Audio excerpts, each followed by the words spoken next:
오늘은 영상을 준비하면서도 어머니 생각에 참 마음이 아팠습니다. 제 자식 생각도 많이 하게 되었는데요. 부모가 자식을 사랑하는 마음의 무게를 어떻게 저울로 달 수가 있을까요? 부모님의 사랑은 자식이 그 끝을 다 알 수 없을 만큼 깊고 두텁습니다.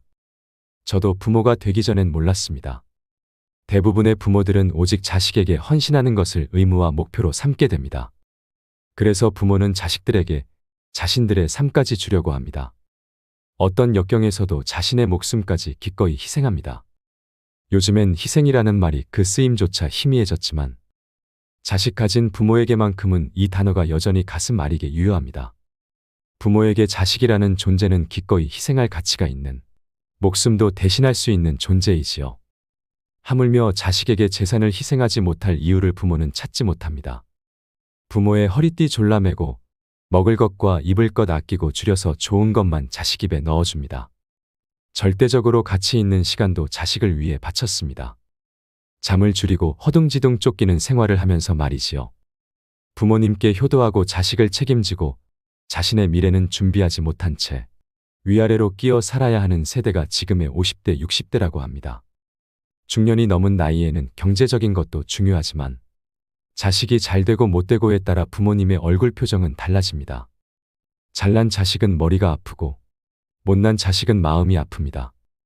하지만 이러한 무조건적인 부모의 사랑과 극명하게 대비되는 것이 부모를 외면하고 싶어하는 자식의 마음일 것입니다. 오늘은 부모를 버리고 싶어하는 자식의 마음에 대한 이야기를 해보려고 합니다. 아들에게 버림받은 서러움의 자살을 결심한 어머니. 두 아들과 함께 살아가던 한 어머니가 어느 날 밖에 나간 사이 집에 불이 났습니다. 밖에서 돌아온 어머니는 순간적으로 집안에서 자고 있는 아이들을 생각하고 망설임도 없이 불 속으로 뛰어들어가 두 아들을 이불에 싸서 나왔습니다. 이불에 쌓인 아이들은 무사했지만 어머니는 온몸에 화상을 입고 다리를 다쳐 절개되었습니다. 그때부터 어머니는 거지가 되어 구걸을 하면서 두 아들을 키웠습니다. 어머니의 이런 희생 덕분에 큰 아들은 동경대학에, 작은 아들은 와세다 대학에 각각 수석으로 입학했습니다. 시간이 흘러 졸업식 날, 졸업하는 아들이 보고 싶은 어머니는 먼저 큰 아들이 있는 동경대학을 찾아갔습니다. 수석 졸업을 하게 된 아들은 졸업과 동시에 큰 회사에 들어가기로 이미 약속이 되어 있었습니다. 아들의 눈에 수의실에서 아들을 찾는 어머니의 모습이 들어왔습니다. 수많은 귀빈들이 오는 자리에 거지 어머니가 오는 것이 부끄러웠던 아들은 수의실에 그런 사람이 없다고 하라고 전했고 어머니는 슬픈 얼굴로 돌아섰습니다. 아들에게 버림받은 서러움의 자살을 결심한 어머니는 죽기 전에 둘째 아들 얼굴이 보고 싶어 둘째 아들이 졸업하는 와세다 대학을 찾아갔습니다. 하지만 차마 들어가지 못하고 교문 밖에서 발길을 돌렸습니다. 그때 마침 이러한 모습을 발견한 둘째 아들이 절뚝거리며 황급히 자리를 떠나는 어머니를 큰 소리로 부르며 달려나와 어머니를 업고 학교 안으로 들어갔습니다. 어머니가 사람을 잘못 보았소 라고 말했지만 아들은 어머니를 졸업식장의 귀빈석 한가운데에 앉혔습니다. 값비싼 액세서리로 몸을 치장한 귀부인들이 수군거리자 어머니는 몸 둘 바를 몰라 했습니다. 수석으로 졸업하는 아들이 답사를 하면서 귀빈석에 초라한 몰골로 앉아있는 어머니를 가리키며 자신을 불 속에서 구해내고 구걸을 해서 공부를 시킨 어머니의 희생을 설명했고 그제야 혐오감에 사로잡혀 있던 사람들의 눈에 감동의 눈물이 고였습니다. 이 소식은 곧 신문과 방송을 통해 전국에 알려지게 되어 둘째 아들은 큰 회사 오너의 사위가 되었으나 어머니를 부끄러워한 큰 아들은 입사가 취소되고 말았습니다. 이 사연을 들으시고 여러분은 어떤 생각이 드셨나요? 자식을 위해서라면 자기의 몸이 상하는 것을 아랑곳하지 않고 아들을 불 속에서 건져내고 구걸을 하면서까지 아들을 공부시킨 자식을 위해서라면 희생도 마다하지 않는 이가 바로 어머니입니다. 세상의 모든 부모 마음은 똑같을 것입니다.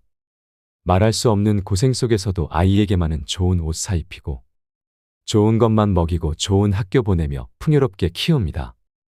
그렇게 평생을 악다구니 써가면서 버티고 견디고 있는 게 아닐까요?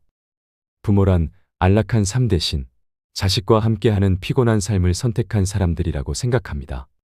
지금의 부모님이 우리가 아닌 안락함을 선택했다면 우리는 쇠똥굴이나 고슴도치로 태어났을지도 모를 일이지요. 그래서 다들 자식을 낳고 키워봐야 철이 든다고들 하시나 봅니다. 부모의 희생과 사랑을 자식들은 당연하게 여기며 살아갑니다. 그렇게 자식들은 평생 부모 앞에 죄를 짓고 삽니다. 다음으로 여러분들에게 꼭 소개해드리고 싶은 시가 있습니다. 이 시를 읽고 가슴이 어찌나 미어지던지요. 당연하게만 여겼던 어머니의 사랑을 자식은 뒤늦은 후회로 깨닫습니다. 같이 들으시면서 어머니의 끝없는 사랑을 느끼셨으면 좋겠습니다.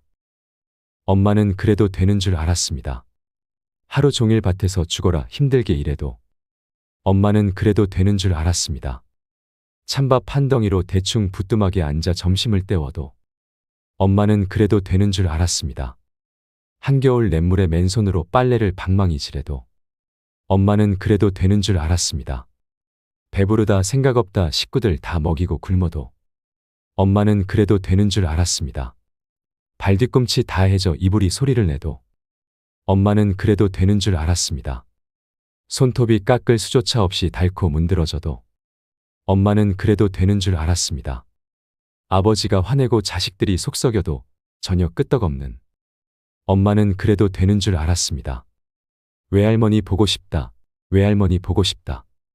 그것이 그냥 넋두리인 줄로만 한밤중 자다 깨어 방구석에서 한없이 소리 죽여 울던 엄마를 본 후론 엄마는 그러면 안 되는 것이었습니다. 우리 모두 엄마는 그래도 되는 줄 알고 살았습니다. 엄마가 가족을 위해 아침부터 발동동거리며 일해도 당연한 일이었고 아버지께는 가장 만만한 아내였고 자식들에게는 너무나 편안한 사람이었습니다. 남편도 자식도 배려 없이 걸핏하면 화내고 무엇이든지 요구하면 다 들어주는 존재로만 알았습니다. 새 옷 한 번 맘 놓고 사 입지 못하고 늘 헌 옷에 양말이나 꿰매 신는 사람이었습니다. 아이들이 싸워서 남의 애를 다치게 해도 엄마가 죄인이 되어 사과를 하러 다녔고 남편이 밖에서 실수를 해도 아내인 엄마가 뒤처리를 해야만 했습니다. 갑자기 돈이 필요할 때도 이웃의 엄마가 빌리러 다녔습니다. 친척들 기륭사를 챙기는 것도 엄마였고 외갓집, 친가 어른들 생신이나 제삿날 챙기고 차리는 사람도 엄마였습니다. 어렵고 힘들고 험한 일은 모두 엄마가 해야만 했습니다. 아이들이 학교에서 말썽을 부려도 숙제를 안 해가도 심지어 성적이 떨어져도 모두 엄마의 잘못이 되었습니다. 남편도 아이들도 엄마가 약한 여자라는 걸 간과하고 살았습니다. 엄마 자신조차도 엄마가 여자라는 사실조차 까맣게 잊고 사는 듯 했습니다. 엄마도 처녀 때는 바퀴벌레 한 마리만 봐도 질겁을 하던 사람이었지만 아이가 아프면 없고 심리 길도 맨발로 뛸 수 있고 달려오는 자동차도 겁내지 않는 용감한 사람이 엄마였습니다. 하지만 그런 엄마도 외할머니에게는 연약하고도 소중한 사랑스런 딸이었습니다. 엄마도 눈물이 있고 아픔이 있다는 걸 생각지도 못하고 있었습니다.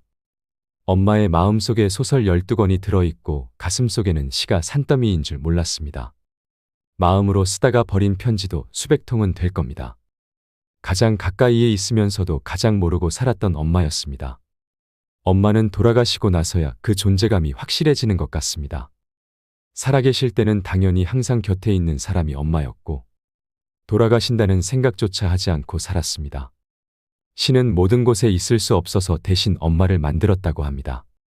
엄마는 자식에게 신 같은 존재이지요. 돌아가신 뒤에 후회하지 말고 살아계신다면 계실 때 한 번 더 따뜻하게 안아드리는 게 어떨까요? 얼마 전 시장에서 만난 동네 할머니가 이런 고민을 얘기하셨습니다.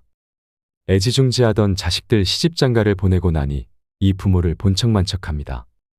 마음 공부하면서 서운한 마음도 다 내려놓고 그 마음 돌려보려고 애쓰지만 자식에 대한 집착 때문에 그런지 쉽게 사라지지 않습니다. 남편도 몇 해 전 떠나고 나는 껍데기만 남은 듯한 느낌이 듭니다. 아들이 결혼 후 안부 전화를 자주 할 줄 알았습니다. 오매불망 아들이 안부 전화해주기를 기다렸는데 결혼한 지 일주일이 지나도록 감감무소식입니다. 자식을 결혼시키면 더 이상 내 자식이 아니라더니 그 말이 맞습니다. 그렇게 한참을 기다리다가 결국 내가 먼저 아들에게 전화하니 바쁘다는 말만 하고 전화를 끊어버려요.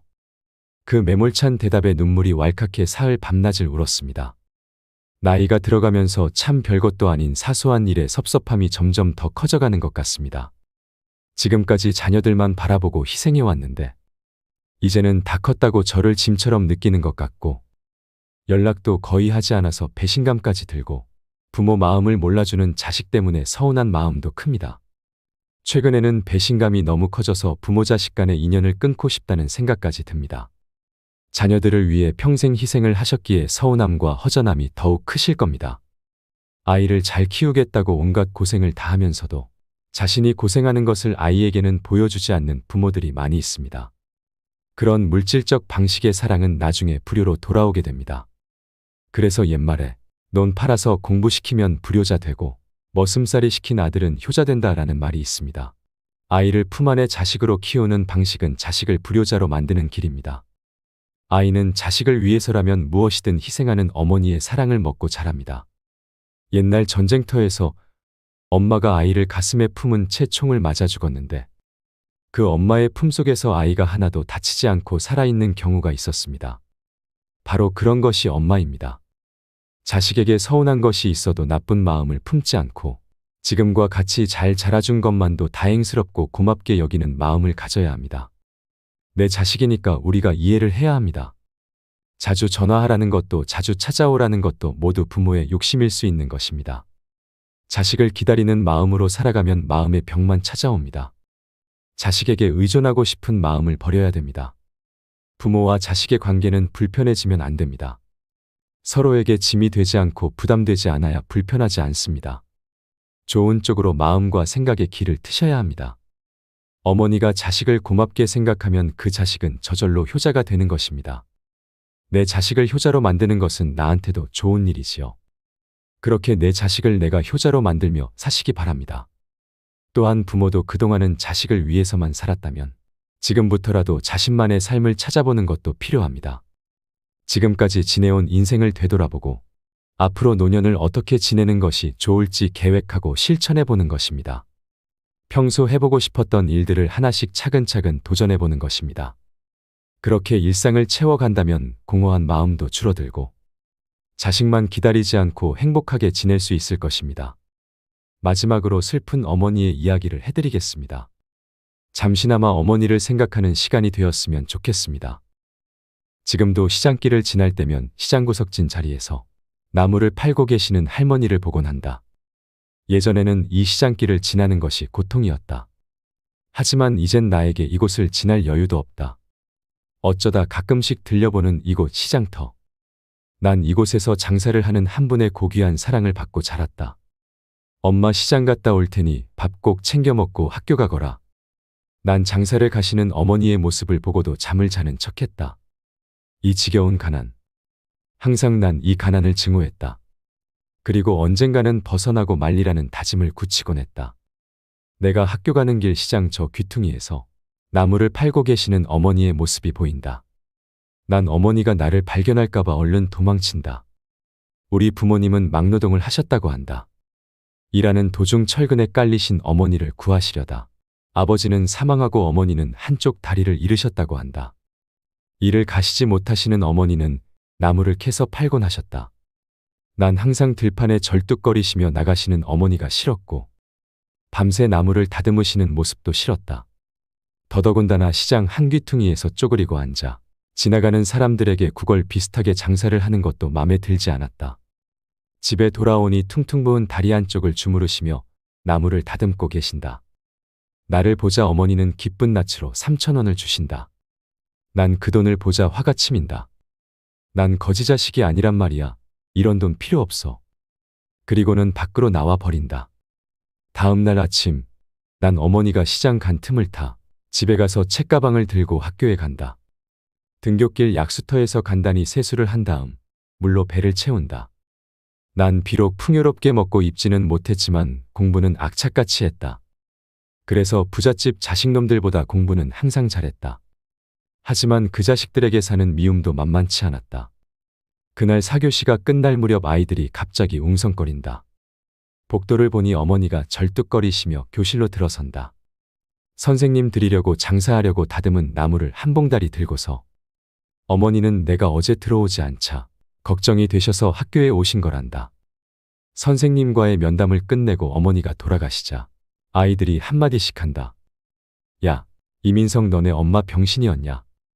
그놈은 그 잘난 부잣집 아들 현우였다. 현우는 어머니의 걸음걸이를 따라한다. 무엇이 우스운지 반 아이들은 웃어댄다. 난 화가 나서 그놈을 정신없이 두들겨줬다. 그리고서는 교실을 나와 버렸다.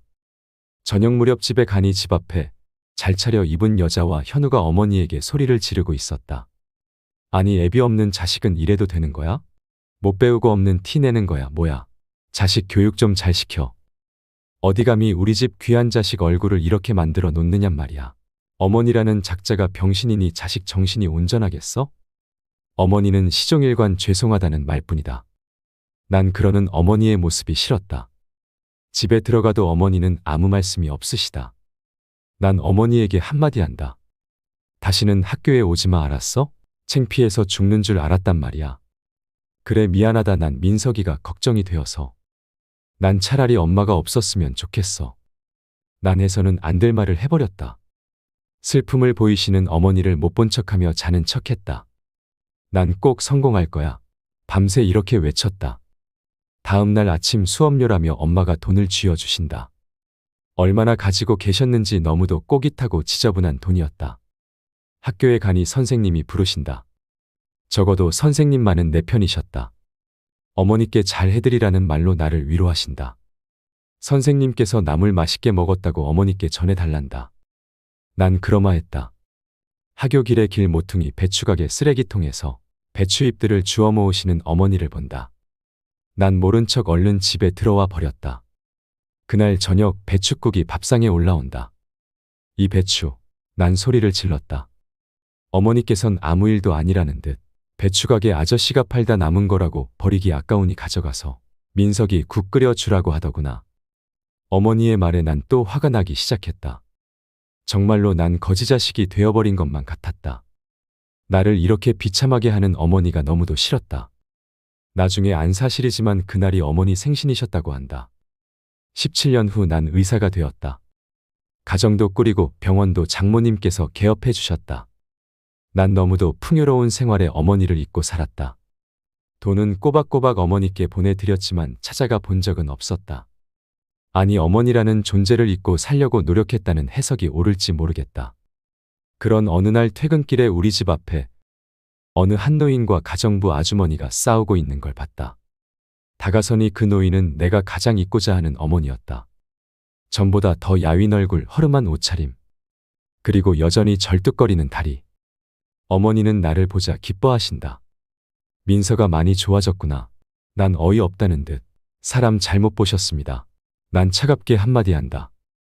뭐가 모자라서 나에게 온단 말인가. 그동안 생활비로도 모자라단 말인가.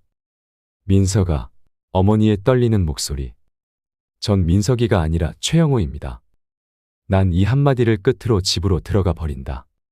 가정부가 애써 돌려보낸 후 별 노망든 할머니가 다 있다고 푸념을 늘어놓는다. 그 후 한 달 동안 난 악몽에 시달렸다. 할 수 없이 난 다시는 되돌아가기 싫은 시장이 있는 우리 집으로 발길을 돌린다. 시장 한 귀퉁이에 여전히 나무를 팔며 기침을 하시는 어머니의 모습이 보인다. 난 가만히 곁에 가서 지켜본다. 나무를 사려는 한 아주머니가 묻는다. 할머니는 자식이 없나요? 아니요. 우리 아들이 서울 큰 병원 의사요.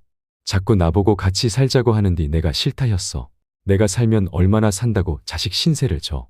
요즘도 자꾸 올라오라는 거 뿌리치느라고 혼났구만. 우리 아들 같은 사람 세상에 둘도 없어. 우리 아들이 효자여 효자. 어머니는 자식 자랑에 기분이 좋았는지 나무를 많이도 넣어드린다. 그런 어머니를 뒤로하고 난 예전의 집으로 향한다. 아직도 변한 게 없는 우리 집. 거의 쓰러져 가는데도 용케 버티고 있었다. 이런 곳에서 살았다는 생각에 어이가 없을 정도였다. 난 문틈으로 돈봉투를 넣어놓고는 돌아선다. 1년이 지난 후 난 어머니의 사망 소식을 고교담임 선생님으로부터 듣게 되었다. 그래도 무슨 이유에서인지 내 발길은 어머니의 집으로 향하게 되었다. 시장에는 어머니의 모습이 정말로 보이질 않았다. 도착한 곳에는 선생님이 혼자 집을 지키고 계셨다. 나를 알아보신 선생님은 아무 말씀도 없으시다. 무거운 침묵이 흐르고 민서가 내 옆에 와서 잠깐 앉아라. 선생님이 처음으로 하신 말씀이셨다. 선생님께선 낯익은 보따리를 나에게 주신다. 바로 어머니가 가지고 다니시던 나물 보따리셨다. 이 보따리에다 밤새 다듬은 나물들을 싸서 시장에 팔러 가시고 나셨다. 풀러보거라. 선생님의 말씀대로 난 보따리를 풀렀다. 돈 아닙니까? 그래 돈이다. 내 어머니가 너에게 주시는 마지막 선물이다. 그동안 내가 돌아올까 봐서 그리고 혹시나 내가 성공하지 못하면 다른 사업을 할 수 있도록 모아두신 돈이란다. 너 하나 믿고 무슨 미련인지 이곳을 떠나지 못하고 너를 기다렸다. 너에게 잘해주지 못해 항상 미안해 하셨다. 내가 가끔 내 어머니의 말 동무가 되어드렸단다. 그래서 나에게 내 어머니의 유언을 전하도록 부탁하셨다. 그리고 내가 모르고 있었던 사실들도 함께 말이다. 선생님의 얘기들은 나에게 충격으로 다가왔다. 선생님의 얘기는 이러했다. 내가 아주 어렸을 적 나를 키워주신 부모님은 퇴근길에 쓰레기통을 뒤지고 있는 나를 발견했다고 한다. 자식이 없던 터라 나를 데리고 가서 키웠다고 한다. 늦게 얻은 자식이라 얼마나 기뻤는지 모른다고 한다. 어린 나를 집에 혼자 둘 수 없어 항상 나를 공사판에 데리고 다니셨다고 한다. 그런 어느 날 무너지는 철근 밑에 있는 나를 보고 어머니가 뛰어드셨다고 한다. 그리고 아버지도 어머니와 나를 구하기 위해 몸을 던지셨다고 한다. 그 사고로 아버지는 돌아가시고 어머니는 한쪽 다리를 잃으셨다고 한다. 그러니까 난 아버지의 목숨과 어머니의 다리로 살아난 운 좋은 놈이라고 한다. 혼자가 되신 어머니, 다리마저 불편하신 어머니께 주위 사람들은 나를 고아원에 보내라고 하셨단다. 하지만 어머닌 나를 자신의 목숨보다 소중히 여기셨기에 나를 버리시지 않고 키우셨다고 한다. 그 후 어머닌 아버지를 잊기 위해 이곳으로 옮기셔서 나무를 팔며 나를 키워오신 거란다. 내가 대학 다닐 때 암인 걸 아신 어머니는 자신의 몸보다 내 학비를 마련하기 위해 병원에도 가지 않으셨다고 한다.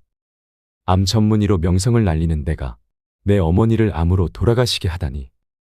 어머니는 마지막으로 나를 한번 보고자 물어물어 서울까지 오셨다고 한다. 그런 어머니에게 난 가슴에 대못을 받고 말았다. 자신이 낳은 자식도 아닌데 자신의 목숨보다 소중히 여기셨던 어머니를 버린 나 자신을 용서할 수가 없었다.